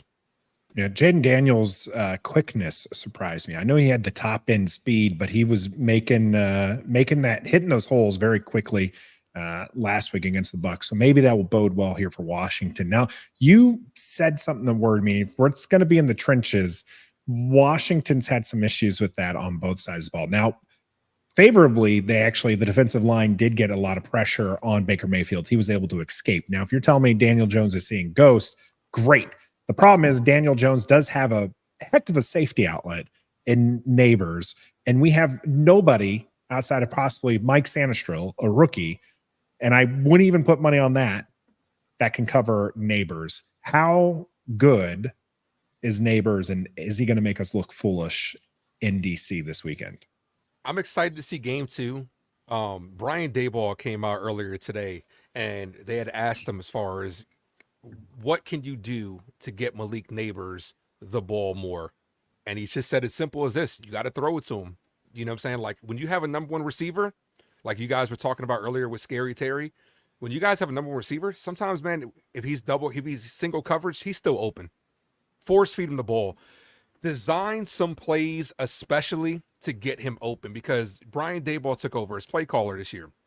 You have to design plays to move him around and get him open. Last week's play calling was terrible. Like it was so predictable.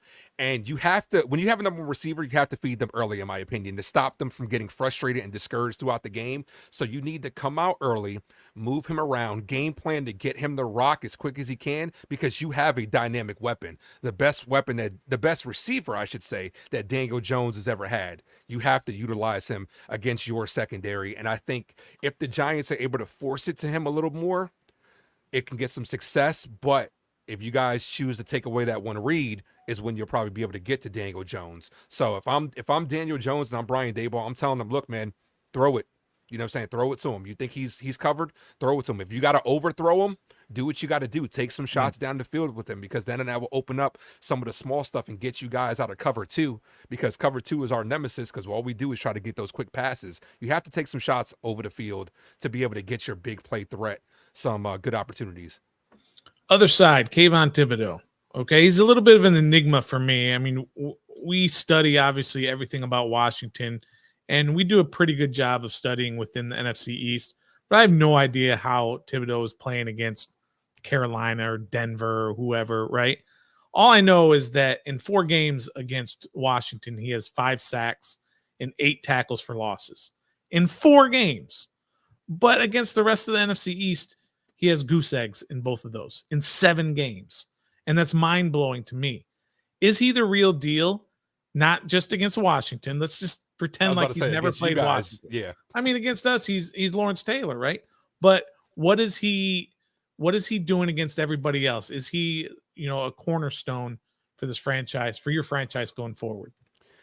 I believe so. I like Kayvon. I actually have a Kayvon jersey over there as well. I want him to be able to pan out. He's shown a lot of things. You have to be able to impact the game also with more than just getting to the quarterback. You have to be able to get those pressures. You have to be able to stop the run, which he has done. He's been good on the corner, and it's only going to be made better by the addition of Brian Burns and then Dexter Lawrence being one of the best defensive linemen in the game. So he has to get that pressure off the edge, and he has to make his presence felt early in this game. And the biggest impact he had last week was that that face mask that extended the drive on us.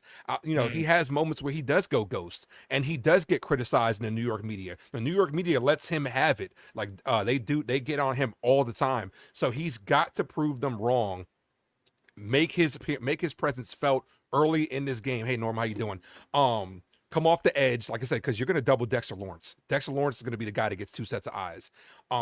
Last week's game was kind of weird to me too, and this is what I'm saying. I don't want to say week 1 fatigue, but Dexter Lawrence saw a lot of plays where he wasn't on the field.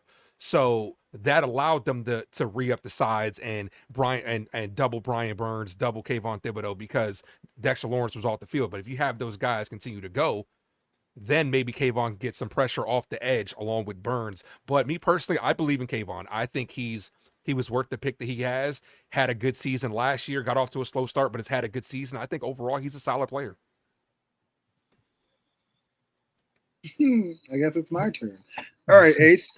Is there anything from the New York Giants side that this crappy Washington defense from week 1 should be worried about, or vice versa?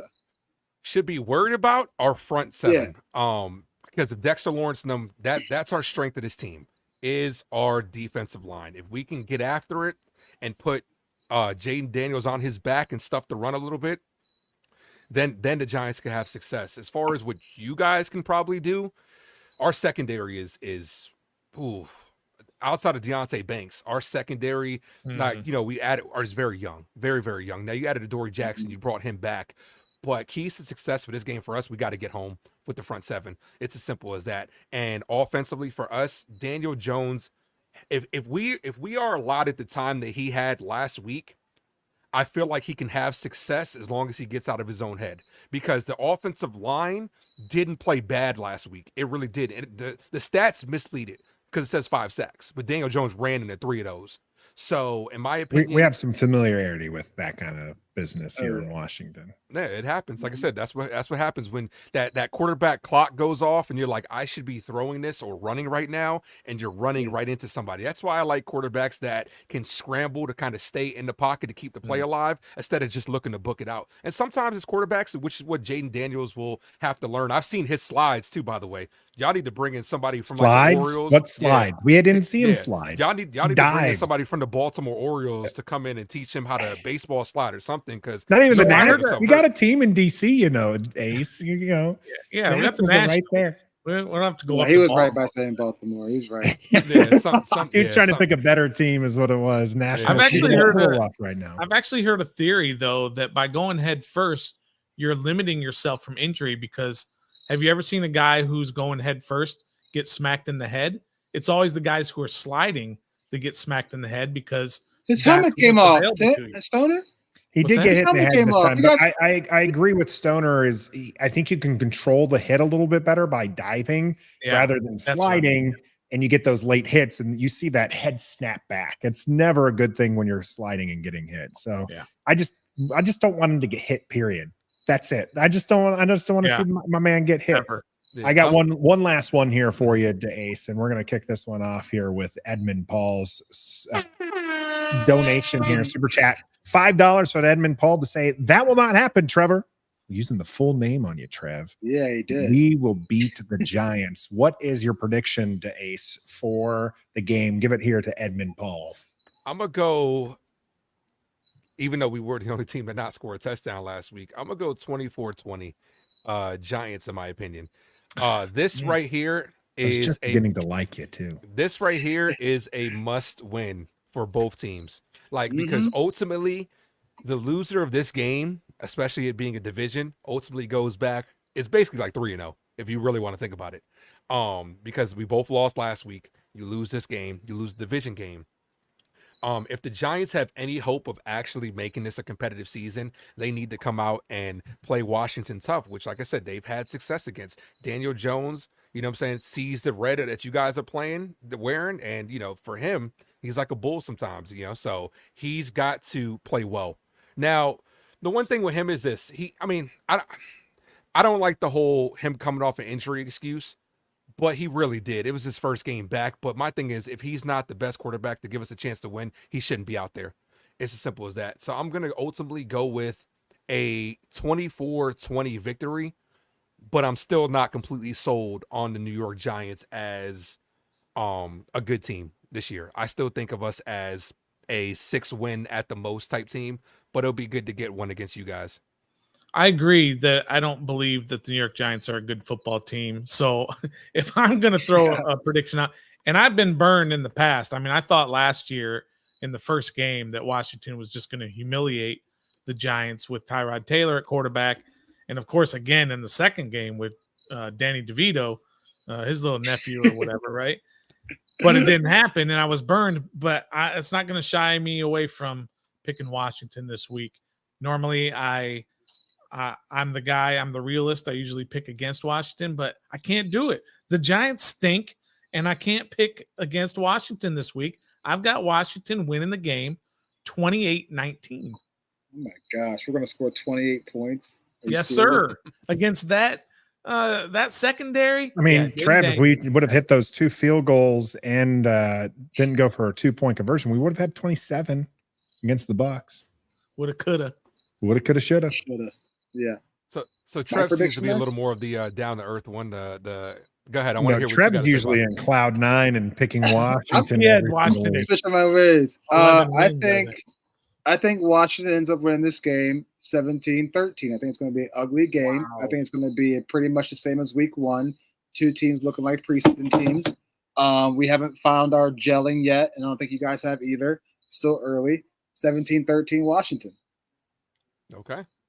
Yeah, I'm going to take Washington here as well. I'm also going to go a little low on the score. We're going to go 20-14. Washington's going to walk away with a victory here in DC. First one for Jaden Daniels, and first one in a long time against the rivals, against the New York Giants.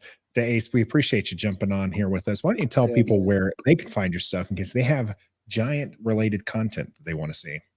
Well, appreciate you guys for having me on. You can find me at the Ace Avenue. It's spelled just like that right there. I do New York Giants content. I do New York Yankees content. The Yankees are in a playoff race right now, so that's kind of the priority right here. I also do movies where I do reviews, reactions, and rankings to all of my favorite movies and more. So that's where you can find me at. Like I said, the Yankees take precedence because they're playing at the same time with the Giants, but I will be putting out more Giants post-game stuff, and I will be calling my first live play-by-play of the year for the Giants next weekend versus the Browns. Loss. Nice. Just letting you know. Hey, the Ace, maybe Aaron Judge should stay away from Paw Patrol so he can get another homer or something. I don't know. He's the MVP. You're talking about the MVP. Yeah, I am. I might hate the Yankees more than I hate the Giants. You guys are talking about the MVP. Well, Ace, thanks for joining us here on Ref the District. You have a good night, and we'll definitely have to have you back on the next time these 2 teams meet, and hopefully we'll be bringing out the broom on that one. So appreciate you. You have a wonderful night, Ace. I look forward to talking to you guys, especially when after we beat you guys up. Like, what happened when week 2? So. All right, guys. Have a good one. All right, later. You too. All right, we're back here. Ref the District. Standard I'm 3 nervous. Guys, although we're resorting ourselves out here. It seems this game we all picked Washington, which never bodes well for the channel. Yeah, it doesn't. Never bodes well. But why are we even after hearing to Ace talk about the matchups, how the strength of their defense is that defensive line, is Jaden Daniels going to prove Coach Lombard wrong and not be a running back, but beat the Giants with his arm? Yeah, I don't care I don't how know. he beats him, right? I don't care if it's through the air or using his legs. I don't like to see him run, but when he does run, I get really excited because I know it's going to be a big play. But it doesn't really matter how he does it. I have a lot of belief in this coaching staff. I have a lot of belief in the leadership in the locker room. And I just don't think they're going to come back from a stinker and have another stinker. This is not a tough team that they're up against. They're not going in and playing.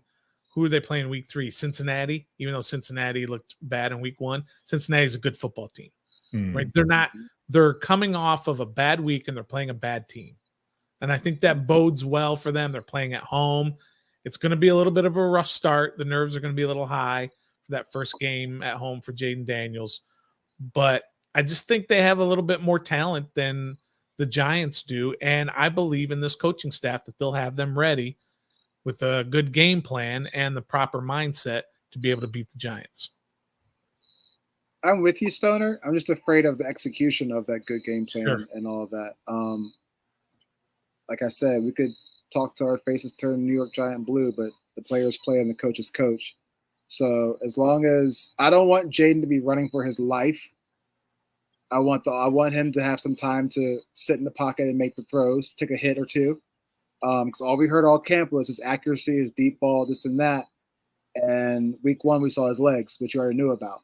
So I'd rather, to Nathan's question, I would like to see him be more of a passer this week and run when necessary, not run because, run when necessary, not just choosing to run because that's his specialty. I'd rather him beat the Giants through the air with his legs, not only because of his legs. So, yeah, I love the running. I've said before, if he's getting 10 yards and a first down, it doesn't matter if it comes in the air or the ground. Right. That being said, there's times where he's giving up yardage by not looking down the field. And there was a couple of those. Great breakdown from another content. George Carmi had Mark Bullock on, and those guys did a great breakdown of some of the things that are out there. We've seen some of it. From some of the other beat reporters as well. There's yards out there.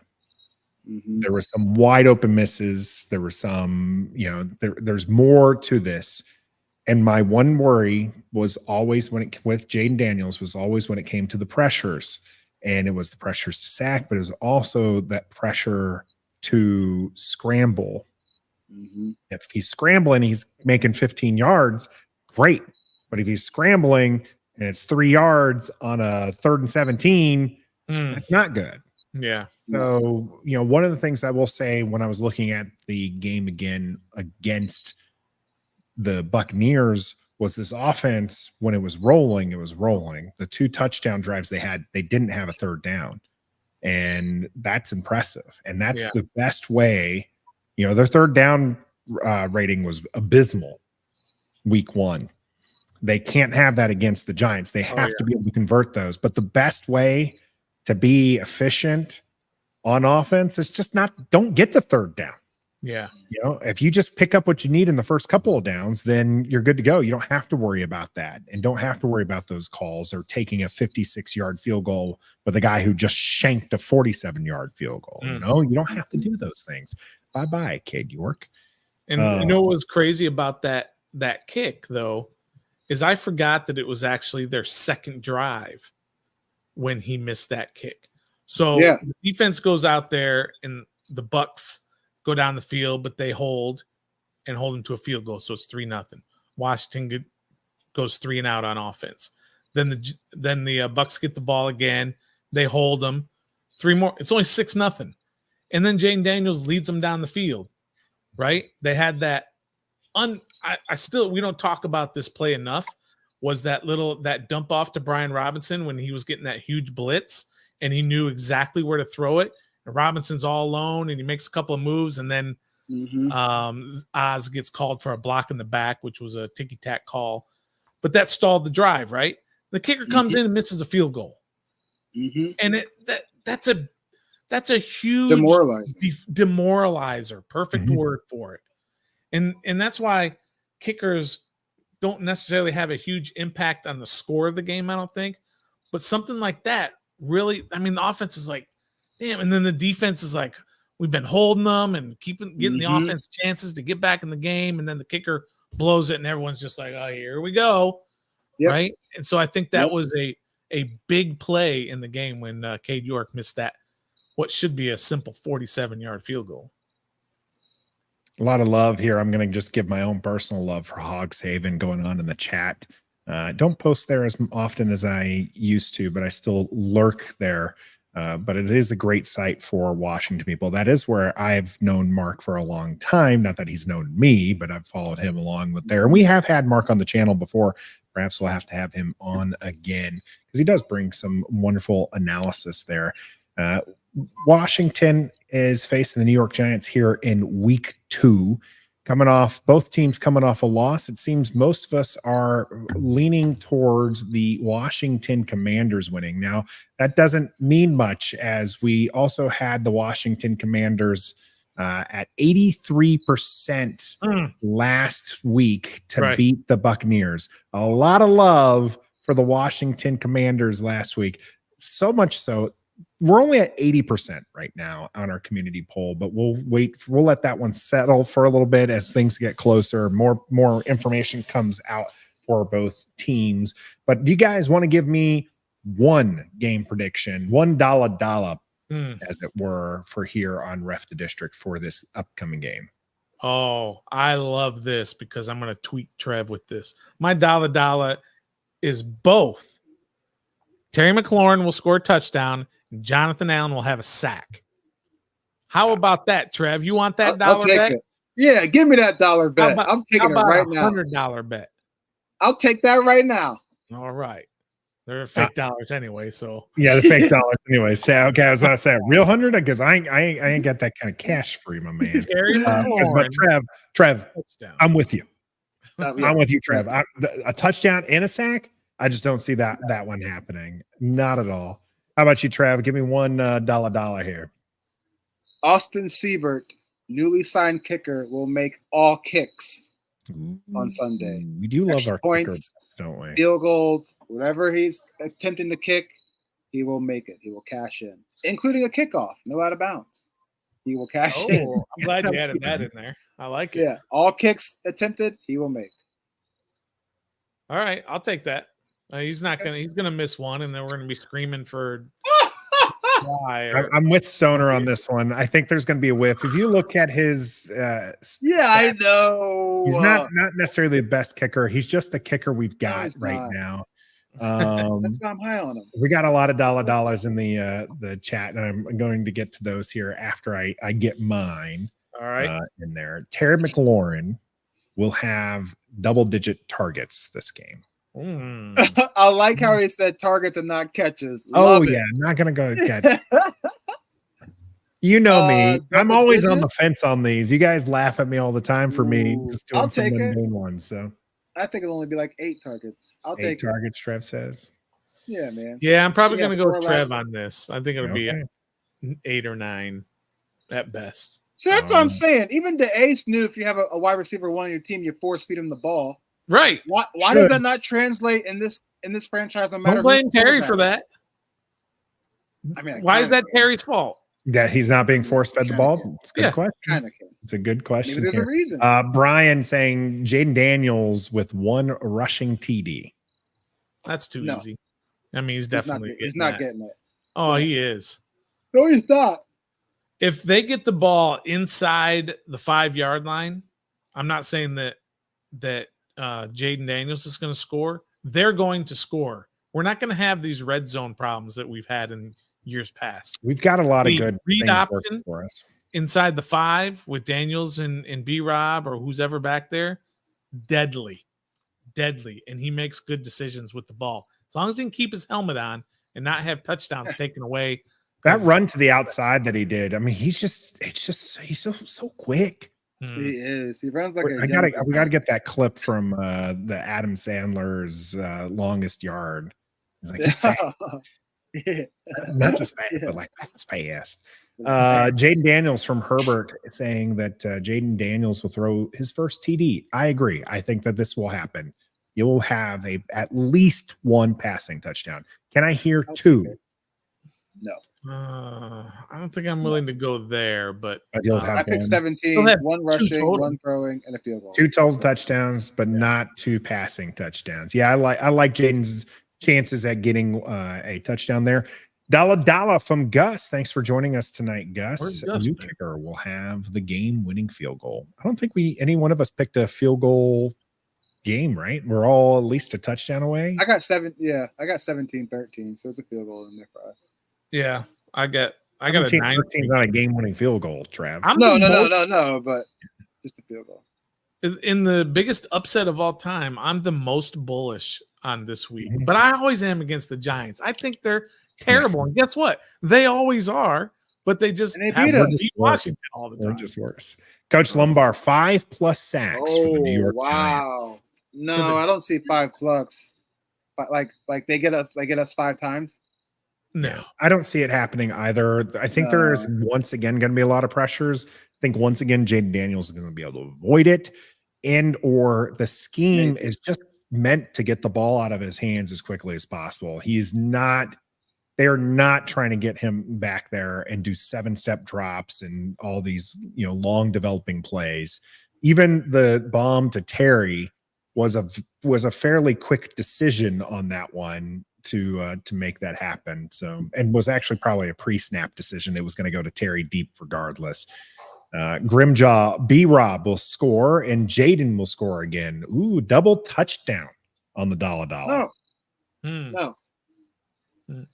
I would love B-Rob to score because I have him on fantasy. Right. But I got Terry McLaurin on my fantasy. Yeehaw. Oh, he's worth like 8. I'm not going to take this one. Touchdowns are so volatile. B-Rob, I like his chances. I do think he's got a lot going for him this season.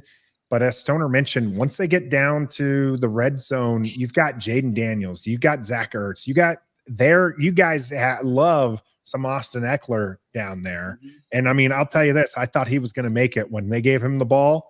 And then I thought, and then thankfully Brian Robinson did get the touchdown off of that one, but I could have sworn Eckler was going to run that one in because he looked like he was running for the end zone at that point. Yeah. But no, I'm just going to stick with Jaden Daniels getting a score, but not Brian Robinson. I got one more. Oh.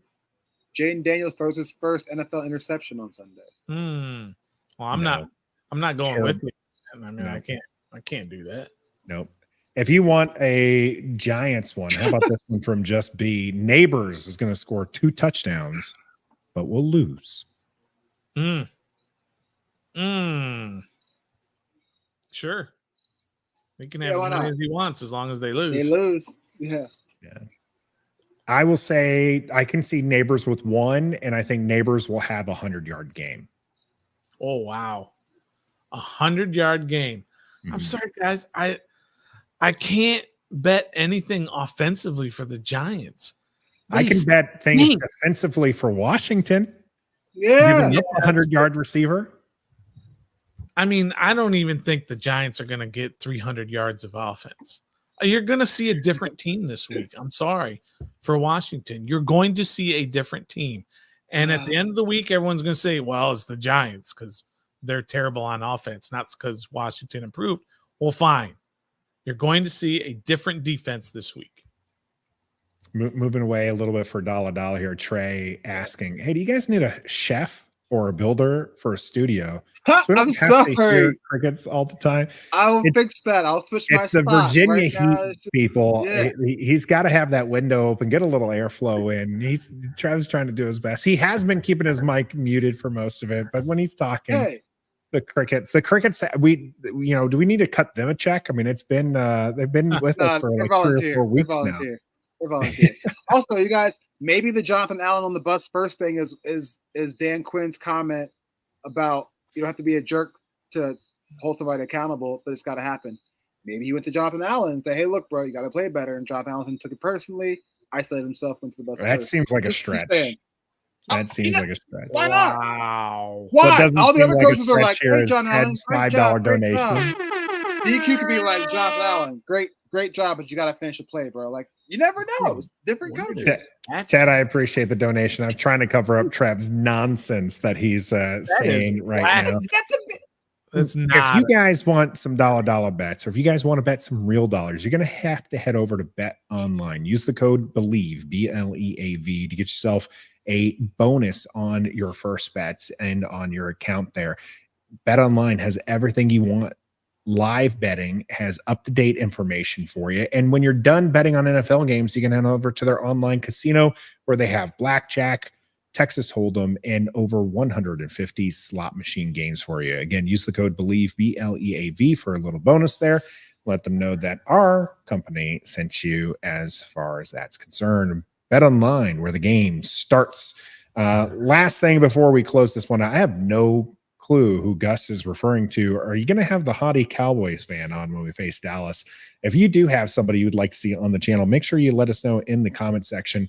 We try to be very appeasing. Don't forget, on Monday, we have Ask Nathan or Mailbox Monday, and you can always put in hashtag Ask Nathan in the comment section, and I'll try to get to it either in a comment section as I did with Coach Lombard today, or with a short as time allows.